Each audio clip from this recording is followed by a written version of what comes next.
Welcome to this Sunday edition of Market Mantra, the program in which we give you a complete update on the economic and business news of the day. And today we'll also be taking calls from you on mutual fund and related issues. You can call us on 2331-4444, 2371-7106 and 2371-7117.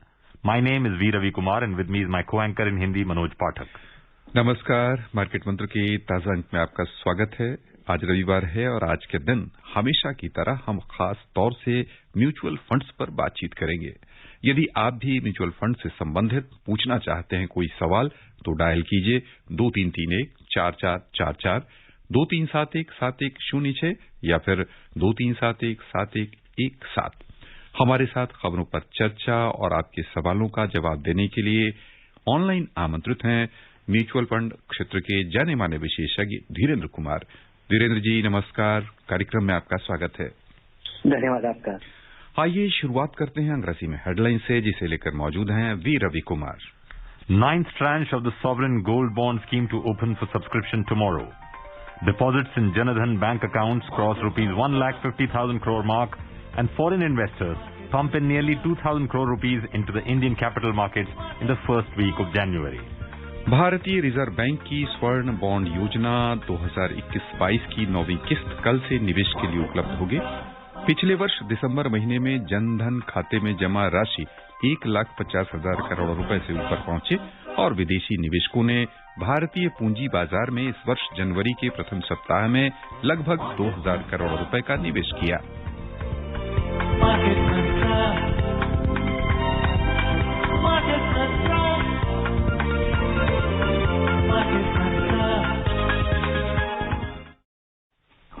The 9th tranche of the sovereign gold bond scheme 2021-22 will open for subscription tomorrow. The scheme for investment will be open for 5 days between January 10th and January 14th. The Reserve Bank of India has fixed the issue price of 4,786 rupees per unit, that is equivalent to the value of 1 gram of gold. There will be a 50 rupees discount for those bidding online. Investors would get a 2.5% interest on the amount of investment, which will take effect from the date of its issue and will be payable every 6 months. The tenure of the bond will be for a period of 8 years with exit options in the 5th, 6th and 7th years. The first caller in this edition is online with us from Mumbai. Sachin from Mumbai, welcome to Market Mantra. Please ask your question. Sachin, you're live with us. Please ask your question. Sachin ji, आप जुड़ चुके हैं हमारे साथ। Hello sir. जी स्वागत है आपका। Sir मुझे स्मॉल केस और म्यूचुअल फंड, इसके बारे में आपका ओपिनियन चाहिए था। पहला क्या बोला आपने? Small case.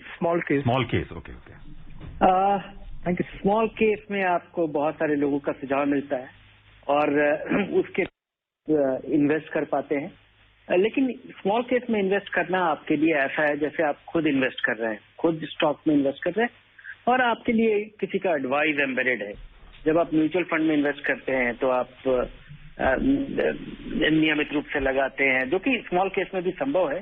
टैक्स ट्रीटमेंट दोनों का अलग है, क्योंकि स्मॉल केस में बार बार खरीद बेच करने से जो भी शॉर्ट टर्म या लॉन्ग टर्म कैपिटल गेन्स होगा वो आपकी देनदारी होगी या आपका लायबिलिटी होगा।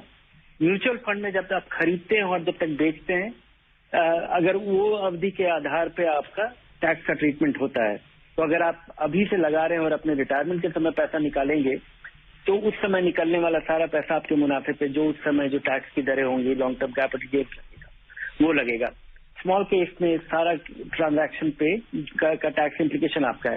स्मॉल केस का एक खासा फायदा ये है कि आपको मैनेजमेंट फी नहीं लगेगा और आज के दिन किसी ब्रोकर के जरिए निवेश करना स्मॉल केस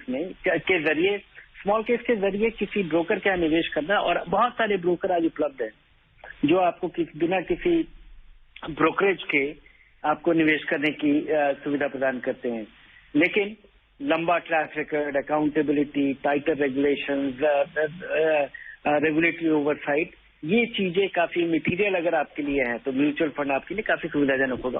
और ऐसे एक और चीज मुझे लगता है कि बहुत छोटी रकम से म्यूचुअल फंड की बजाय अगर स्मॉल केस में अगर आप करते हैं तो बहुत सारे पोर्टफोलियोज होंगे जो कि उसमें कर पाना शायद संभव नहीं हो, ज्यादा रकम की जरूरत हो। और दूसरा कि स्मॉल केस अभी रिलेटिवली नया है, अभी पता नहीं है कि एक्टिव मैनेजमेंट स्मॉल केस का इसमें क्योंकि ये सारा कुछ 1-1.5 साल पुराना है, कोई लंबा ट्रैक रिकॉर्ड अभी तक नहीं बिल्ड हो पाया। आइए चलें नागपुर से हमारे साथ फोन लाइन पर हैं मोहन जी, बहुत बहुत स्वागत, सवाल पूछिए। जी मोहन जी, आप जुड़ चुके हैं। हेलो, मार्केट मंत्रा टीम को नमस्कार, जितेंद्र सर को भी नमस्कार। नमस्कार सर, मेरा सवाल है कि ये जिस प्रकार अभी मिड कैप फंड्स में एक लमसम अमाउंट डालना ठीक रहेगा क्या? 2 मेरी सिप और लॉन्ग टर्म इन्वेस्टमेंट है, जस्ट ये एक इन्फॉर्मेशन चाहिए था considering current cheaper valuation of mid cap index. Thank you sir.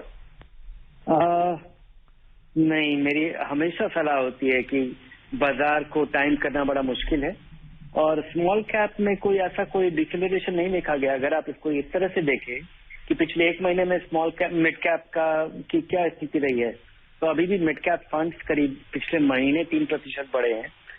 पिछले महीने 3% बढ़े हैं, पिछले 3 महीने में या कोई खास वृद्धि नहीं देखी गई है। और पिछले 1 साल का भी रिटर्न देख के नहीं कहा जा सकता है कि ये कोई सस्ता हुआ है। और जिस तरह की अनिश्चितता, बल्कि बाजार में हमेशा ही अनिश्चितता बनी रहती है, बड़े रकम से कुछ दिनों में स्प्रेड करके कीजिए, क्योंकि सबसे बड़ा नुकसान एक साथ भारी रकम किसी इस तरह के कैटेगरी में लगाने का है कि मामूली सी गिरावट जो कि बाजार में बहुत सामान्य है, 5-10% की गिरावट हो जाए तो आपके लिए फिर बड़ा एंग्जाइटी बिल्ड हो जाता है और आप काफी ज्यादा उत्सुक हो जाते हैं पैसा निकालने के लिए। Om Prakash from Delhi is online with us. Om Prakash, welcome to Market Mantra. Please ask your question. हाँ सर, नमस्कार। मैं दिल्ली से ओम प्रकाश झा बोल रहा हूँ। हाँ, नमस्कार जी। मैं सर एसआईपी के थ्रू 1000 रुपए के 2 म्यूचुअल फंड करना चाहता हूँ, तो कोई आपको अच्छा सा सजेस्ट करे तो मेहरबानी होगी आपकी। अगर आप पहली बार कर रहे हैं तो 2 के बजाय एक ही, लेकिन एक किसी अच्छे फंड में या बैलेंस एडवांटेज फंड में निवेश कीजिए।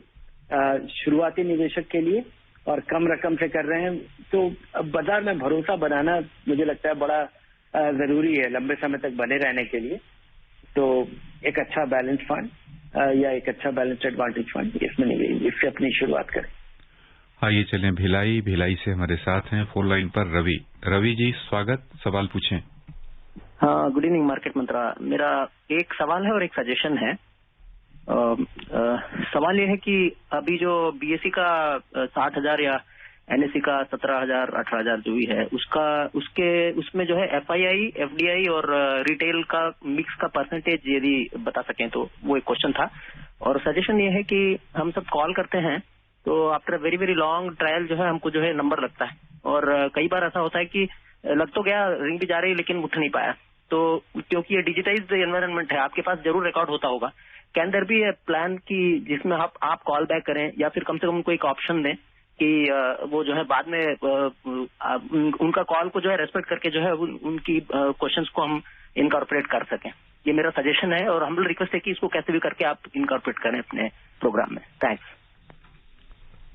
धीरेन्द्र जी, आप पहले सवाल का जवाब दे दें, फिर हम आप इनका रवि जरा इनका सवाल दोहराएंगे।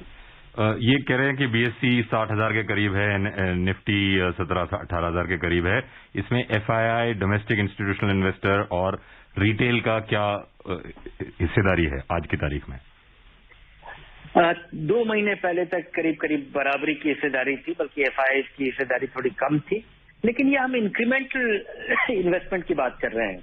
अभी भी अगर इंक्रीमेंटल इन्वेस्टमेंट मतलब हर महीने अगर नया पैसा कोई बाजार में आ रहा है तो उसमें कितना पैसा दूसरों का लग रहा है। लेकिन जब भी हम कोई नया पैसा लगाते हैं तो कोई ना कोई बेच भी रहा होता है, चाहे वो प्रमोटर बेच रहा हो, डोमेस्टिक इन्वेस्टर बेच रहा हो या विदेशी निवेशक बेच रहा हो।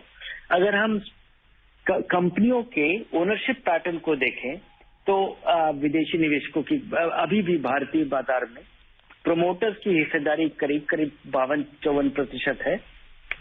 डोमेस्टिक इंस्टीट्यूशनल इन्वेस्टर्स की भागीदारी करीब करीब अभी भी बहुत मामूली है, अभी बहुत भी कम है, ये रफ्तार से बढ़ रहा है या मोमेंटम बना हुआ है। पिछले 1-1.25 साल में यहाँ पे काफी सस्टेन तरीके का मोमेंटम दिखा है, लेकिन उसके बावजूद उनकी भागीदारी काफी कम है। Domestic institutions, EPFO, index fund, इनके बड़े होने के बावजूद ये करीब 10-12% से ज्यादा भी नहीं हुआ है। विदेशी निवेशकों की अभी भागीदारी बढ़ी है, हालांकि पिछले 1-1.5 महीने में कुछ निकालने के बावजूद वो अभी भी उनकी हिस्सेदारी काफी ज्यादा है, और बाकी जो हिस्सेदारी है वो डोमेस्टिक इन्वेस्टर्स की है, लेकिन ये काफी रफ्तार से बदलता रहता है। और केवल कॉन्सोलेशन ये है कि डोमेस्टिक इन्वेस्टर्स का फ्लो काफी बना हुआ है, और ये जिस तरह का इनफ्लो है और जिस सोर्सेज से है, इसमें ये निकलने वाला नहीं है, बल्कि ये लगातार आता जाएगा। और रवि जी, आपका सुझाव बहुत अच्छा है और इसे हम सक्षम अधिकारियों तक पहुंचा देंगे। श्रोताओं ने जानकारी मांगी है कि निवेश किनका कैसा रहा, तो इसमें विदेशी पूंजी निवेशक हैं, उनके आंकड़े आज ही प्राप्त हुए हैं, वह हम श्रोताओं के समक्ष रखना चाहेंगे। विदेशी निवेशकों ने भारतीय पूंजी बाजार में इस वर्ष जनवरी के पहले सप्ताह में लगभग 2000 करोड़ रुपए का निवेश किया है। प्राप्त आंकड़ों के अनुसार विदेशी पोर्टफोलियो निवेशकों ने इक्विटी मार्केट में 3202 करोड़ रुपए निवेश किए, लेकिन डेट मार्केट से 1221 करोड़ रुपए की निकासी की। इससे पहले एफपीआई की ओर से पिछले वर्ष दिसंबर में लगभग 30,000 करोड़ रुपए, नवंबर में 2,500 करोड़ रुपए और अक्टूबर में लगभग 12,700 करोड़ रुपए की निकासी की गई थी। Our next caller is from Delhi. Nand Gopal from Delhi is online with us. Nand Gopal ji, welcome to Market Mantra. Thank you. अच्छा, मेरे को ये पूछना था, न्यू पेंशन स्कीम जो सीनियर सिटीजन के लिए आई है, उसमें कुछ ऑप्शन है, कैसे चूज करना चाहिए? मैं रिटायर्ड प्रोफेसर हूँ। अगर आपको अपने निवेश की जरूरत है तो इसमें पैसा नहीं लगाना चाहिए, और अभी भी आप ऐसी स्थिति में है जहां आप, क्योंकि इसमें बदलाव ये किया गया कि अब आप 75 साल की उम्र तक कंट्रीब्यूट कर सकते हैं, जो पहले इसकी उम्र की सीमा कम थी। तो अगर आपकी अभी आमदनी जारी है, अगर अभी भी आपके पास कोई आमदनी का स्रोत है और आप खर्च करने के बाद आप पैसा बचा सकते हैं, तो इसमें जरूर लगाइए। और ये जो डिस्क्रिशनरी नेशनल पेंशन सिस्टम के किसी स्कीम के चुनाव की बात है, 8 कंपनियों का करीब तकरीबन 8 कंपनियां, 8-9 कंपनियों का प्लान उपलब्ध है। और यहाँ पे मेरी सलाह होगी कि अभी अगर आपके पास ये इंक्रीमेंटल लॉन्ग टर्म, जिससे कि आपको आमदनी की जरूरत फिलहाल नहीं है, तो ज्यादा से ज्यादा इक्विटी रखें। एनपीएस में अब ये प्रावधान हो पाया है कि 75% तक आप इक्विटी में एलोकेट कर सकते हैं, और अगर आप इसको ज्यादा कंजर्वेटिव रखना चाहते हैं तो एक ऑटो प्लान का चुनाव कीजिए, और जिसका कि इसमें प्रावधान है, जो कि आपकी उम्र बढ़ने के साथ साथ इक्विटी का एलोकेशन कम होता जाता है और बाजार पे इसकी निर्भरता कम होती जाती है। गुरुग्राम से हमारे साथ फोन लाइन पर हैं विकास जी, स्वागत, सवाल पूछिए। Hi everyone, I have a very simple question. जैसे हम सुनते हैं कि सोच कर समझ कर इन्वेस्ट करें, तो मैं अपने स्टॉक्स खुद जब चूज करता हूँ, when I select a company, I select the EPS, the PE, and whether it has a debt and the sales number for last quarter. Is there anything else I should also look at the company before selecting it? Yeah, there is a lot. Choosing a company or researching a company is much more than this. There could be because there is it's a quite a long drawn process. You can get as deep as possible, but of course, you are on the right track. The first thing to look at is if you're looking for a growth company, is it profit is rising sales, rising cash flow, and the returns are intact. Today we come and all these numbers can be cooked. You need to validate this. Many a time you see the rising sales but no profit. There could be profit but no cash flow. There could be cash flow, but the cash flow maybe it has been quite cyclical, and there could be all of the above, but without any return on the equity. So you can have these kind of situations. So researching a company is a very detailed thing. You have to really delve deeper into it. But these are the broad things. Yes, in the long run, a company grows its business and makes more money. the stock price follows. Dinesh from Delhi is online with us. Dinesh, welcome to Market Mantra. Dinesh ji, आप जुड़ चुके हैं हमारे साथ, अपना सवाल पूछिए। नमस्कार आप सबको, देवेंद्र जी को नमस्कार। मैं ये क्वेश्चन पूछना चाहता हूँ कि अगर म्यूचुअल फंड में मुझे इस समय इन्वेस्ट करना है तो निफ्टी इंडेक्स में इन्वेस्ट करना अच्छा रहेगा या फिर निफ्टी 50 नेक्स्ट इंडेक्स में अच्छा रहेगा? और दूसरा, अगर मुझे इसमें से कोई एक में इन्वेस्ट करना है तो क्या एसबीआई में, एक्सिस बैंक में या फिर आईसीआईसी बैंक में इनके रिटर्न्स क्या सिमिलर आएंगे? दूसरा क्वेश्चन मैं ये पूछना चाहता हूँ कि अभी सिल्वर ETF इंट्रोड्यूस हो गया है। बहुत पहले मैंने एक बार पूछा था, उस समय सिल्वर इंडेक्स नहीं था। तो क्या अभी सिल्वर इंडेक्स में अभी इन्वेस्ट करना चाहिए या वॉलेटिलिटी की वजह से कुछ महीने रुक के इन्वेस्ट करना ज्यादा उचित रहेगा? नमस्कार, थैंक यू। निफ्टी और जूनियर निफ्टी में अंतर क्या है? निफ्टी भारत की 50 बड़ी कंपनियां हैं, जूनियर निफ्टी उससे अगली 50 कंपनियां हैं।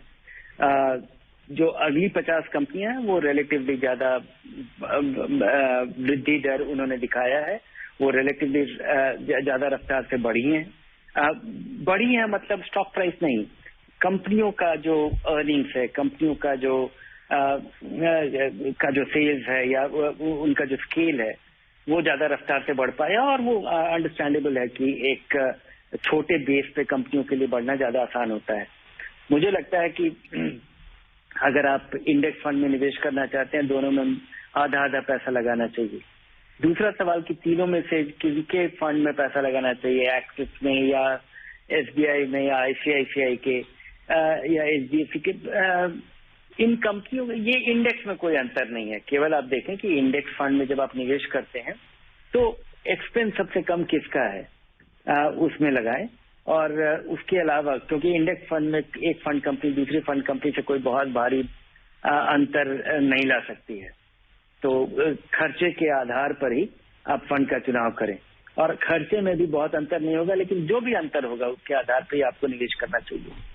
सिल्वर ETF में पैसा लगाना एक फंड की शुरुआत हो गई है और मुझे अभी भी सिल्वर ETF में पैसा लगाना ठीक है, ये एक सिंपल तरीका हो पाया है सिल्वर में इन्वेस्ट करने का। लेकिन पिछले 10-15 साल के सिल्वर के प्राइस के पैटर्न को देख करके ये समझ में आता है कि एक काफी अपॉर्चुनिस्टिक इन्वेस्टमेंट होगा।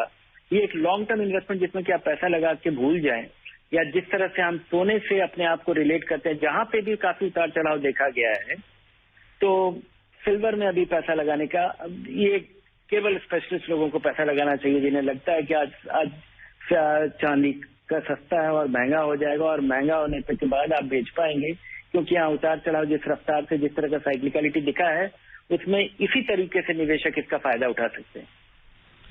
आइए चलें गाजियाबाद से हमारे साथ हैं फोन लाइन पर गौरव जी, स्वागत आपका, सवाल पूछिए। नमस्ते सर, मेरा सवाल है ESG फंड के बारे में, बिरला के। ये सारे फंड मोस्टली टेक्नोलॉजी की तरफ ज्यादा स्क्यूड है, क्या ये सही है? मतलब ये लॉन्गर टर्म के लिए they will give better return than other companies wearing rules they will have to comply with the environmental etcetera rules. और दूसरा, ऐसा कोई फंड सजेस्ट करें जिसमें लमसम डाले और हर महीने एक अच्छा अमाउंट, फिक्स अमाउंट हम निकाल सकते हैं, जिसमें इक्विटी भी हो और डेट भी हो, लेकिन we can at least withdraw some reasonable return monthly for our investment. Thank you. ऐसा फंड जिससे कि आप रेगुलरली पाए और आपका पूंजी बना रहे, ऐसा फंड गेस करना बड़ा मुश्किल है। लेकिन अगर आपको परेशानी नहीं होगी कि अगर आपका बीच में प्रिंसिपल थोड़ा कम भी हो जाए और बहुत भारी वृद्धि नहीं हो, तो इस तरह का कंजर्वेटिव इन्वेस्टमेंट जरूर इक्विटी सेविंग स्कीम या इस तरह के फंड का जरूर चुनाव करना चाहिए। Conservative growth and income fund, इस तरह के मुझे कुछ फंड गुनाने तो बहुत ढेर सारे ऑप्शंस नहीं है, लेकिन एक्सिस का इक्विटी सेवर जो कि इस तरह के fund hybrid equity savings category में जो आपको मिलेंगे, इनमें से जरूर देखना चाहिए, जहां पे आपका पैसा जो बचा हुआ है वो महंगाई से ज्यादा रिटर्न दे पाएगा और थोड़ा बहुत आप रेगुलर रिटर्न भी डिराइव कर पाएंगे। आपका पहला प्रश्न मैं भूल गया हूँ।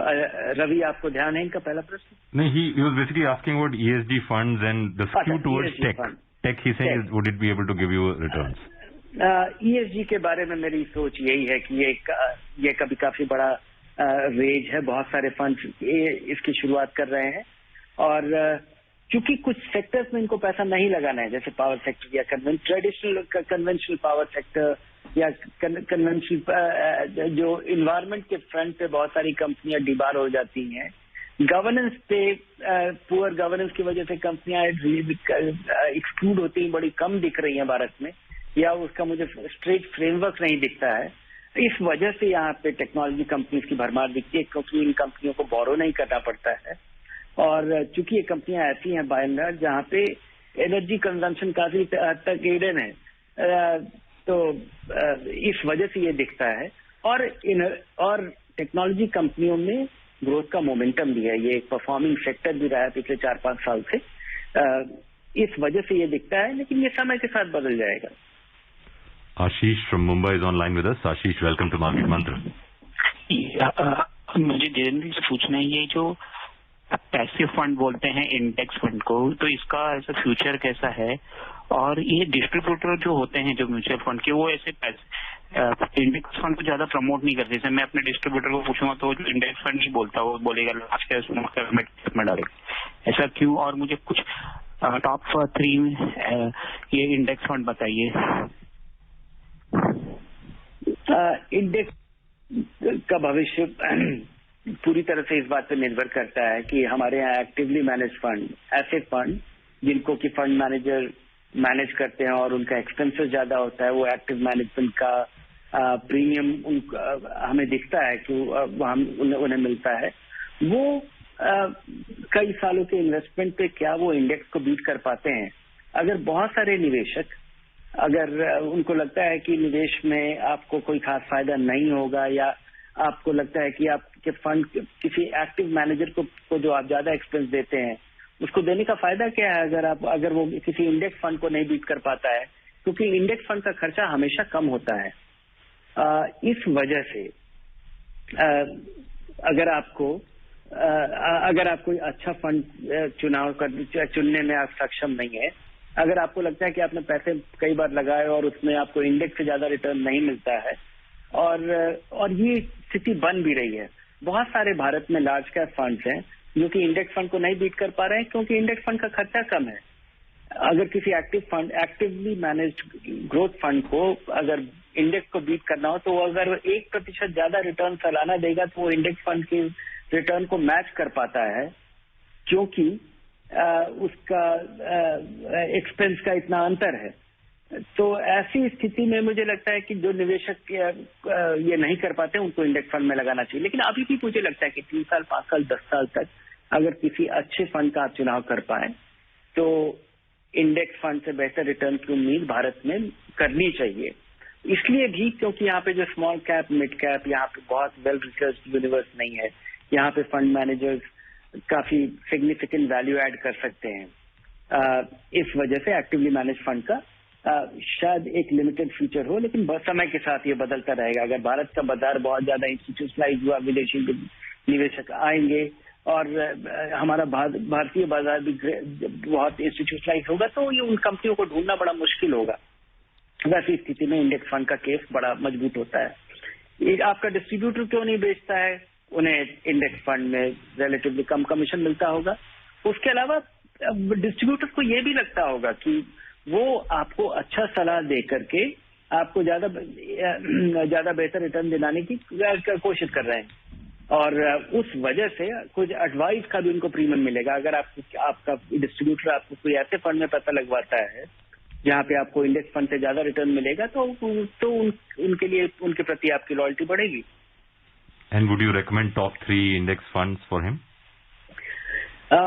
Index fund, I don't think they are subject to my recommendation. Yes, the SBI Nifty fund has, become the cheapest and the biggest, also the least expensive, and the cost has come to a point where it is very difficult to match that expense, simply because it has achieved the economies of scale, which is very difficult for anybody else to match. So that's one. And choosing an index fund, choose any category and, choose any type and just go by the expense and the tracking error. Delhi से हमारे साथ phone line पर हैं धर्मवीर। धर्मवीर जी, स्वागत है आपका, सवाल पूछिए। नमस्कार जी। नमस्कार, सवाल पूछिए सर। धर्मवीर जी, आपकी आवाज क्लियर नहीं आ रही है। हेलो धर्मवीर जी, किसी बेहतर लोकेशन से कॉल करें जहां क्लैरिटी हो। ठीक है सर। हाँ बोलिए, आप सुनाई दे रहा है, बोलिए। जी, म्यूचुअल फंड के बारे में मैंने बैंक मैनेजर से बात करी तो उन्होंने कहा बहुत अच्छी है, इसमें आप पैसा लगाइए। दूसरे बैंक के मैनेजर ने बोला नहीं इसमें ठीक नहीं, आप एफडी ही ज्यादा ही रखिए अपनी। तो मुझे ये बताइए कि ये कहाँ तक ठीक बात है। और दूसरा एक क्वेश्चन और है कि निफ्टी 50 और निफ्टी 100 में क्या ये जानकारी होती है, इसके बारे में कोई एक्सपर्ट ने अपनी राय दी थी, इसके बारे में जरा जानकारी देंगे। 50 और निफ्टी 100, निफ्टी 50 भारत की 50 बड़ी कंपनियां जो मार्केट में लिस्टेड है, और निफ्टी 100 टॉप 100 बड़ी कंपनियां, ये ज्यादा डाइवर्स है। आपका पहला सवाल कि एक बैंक मैनेजर बोल रहे हैं कि आपको म्यूचुअल फंड में लगाना चाहिए, दूसरे मैनेजर बोल रहे हैं कि आपको फिक्स्ड डिपॉजिट करना चाहिए। दोनों ही ठीक बोल रहे हैं और दोनों ही गलत बोल रहे हैं। ठीक इसलिए बोल रहे हैं क्योंकि आपको डिपॉजिट भी करना चाहिए कुछ जरूरी पैसे के लिए, और लंबे समय के पैसे को इक्विटी और या मार्केट लिंक्ड इन्वेस्टमेंट में करना चाहिए, जो म्यूचुअल फंड के जरिए किसी निवेशक को करना चाहिए, किसी भी निवेशक को करना चाहिए, क्योंकि इससे आप डाइवर्सिफाई कर पाते हैं, सिंप्लिसिटी और कन्वीनियंस से आप पैसा लगा पाते हैं। अगर आपको पैसा कुछ दिनों में चाहिए तो डिपॉजिट कीजिए, आप निश्चिंत रहेंगे, बाजार पे आपकी निर्भरता नहीं रहेगी, बाजार चाहे ऊपर नीचे जाए। तो दोनों ही ठीक बोल रहे हैं या गलत बोल रहे हैं, नजरिया अलग हो सकता है। Deposits in Jan Dhan bank accounts have crossed the rupees 1,50,000 crore rupees mark in December last year. As per the latest data, the total balance in over 44.2 crore Pradhan Mantri Jan Dhan Yojana accounts was at rupees 1,50,939 crore rupees at the end of December 2021. Jaipur से हमारे साथ काफी धैर्य के साथ line पर जुड़े हुए हैं जितेंद्र। जितेंद्र जी, स्वागत, सवाल पूछें, समय कम है। हाँ सर, ये मैं पूछना चाह रहा था कि अगर हमको इंडेक्स फंड लेना है तो जैसे हम निफ्टी 50 को चूज करें या निफ्टी 100 को, उसी तरह नेस्डेक में भी नेस्डेक 50 या नेस्डेक 100 दोनों में बहुत, अगर आप लंबे समय तक पैसा लगाते हैं तो आप देखेंगे कि जितना कॉन्सेंट्रेशन होता जाता है, कभी आपको अच्छा रिटर्न मिलेगा, कभी आपको बुरा, थोड़ा कम रिटर्न मिलेगा। दोनों के रिटर्न में बहुत भारी अंतर नहीं रहता है, क्योंकि अगर आप निफ्टी 50 या निफ्टी 100 में देखेंगे तो निफ्टी 100 में निफ्टी 50 कंपनीज भी जुड़ी हुई हैं, और निफ्टी 50 कंपनीज का वेटेज निफ्टी 100 में काफी बड़ा रहता है, क्योंकि ये सबसे बड़ी कंपनियां हैं। तो कोई बहुत बड़ा अंतर नहीं रहेगा। जरूरी ये है कि आप निवेश शुरू करें, लंबे समय का पैसा ही लगाएं, लगातार लगाते रहें, और जब बाजार बहुत बुरी तरह गिरे तो आप अपना पैसा निकालें नहीं। हमारे साथ नए फोन लाइन पर जुड़े हैं प्रदीप। बहुत संक्षेप में प्रदीप, आप दिल्ली से हैं, सवाल पूछ सकते हैं तो पूछें, बहुत कम समय है। ठीक है सर। सोवरेन गोल्ड फंड जो है सर, मैं उसमें सर 5 साल के बाद विड्रॉल करना चाहता हूँ, तो क्या उस पर टैक्स लगेगा या नहीं लगेगा सर? क्या टैक्स लगेगा? यानी आप निवेश करना चाहते हैं और 5वें वर्ष में ही बाहर हाँ, अगर 8 साल के बाद आप निकालते हैं तब आपको नहीं लगेगा, अदरवाइज आपको पैसा लगेगा, आपको टैक्स लगेगा इंडेक्सेशन के साथ। बस यहीं पर श्रोताओं की ओर से धीरेन्द्र जी, हम आपको बहुत बहुत धन्यवाद देना चाहते हैं। धन्यवाद आपका। Thank you, Dhirendra, for joining us live and answering all the queries. And thank you to all the listeners who called in and asked questions. You can call us again next Sunday if you have any mutual fund related questions. Before we close this edition of Market Mantra, a reminder of the headlines. 9th tranche of the sovereign gold bond scheme to open for subscription tomorrow. Deposits in Jan Dhan bank accounts cross rupees 1,50,000 crore mark. And foreign investors pump in nearly 2,000 crore rupees into the Indian capital markets in the first week of January 2022. That's all that we have in this edition of Market Mantra. Namaskar.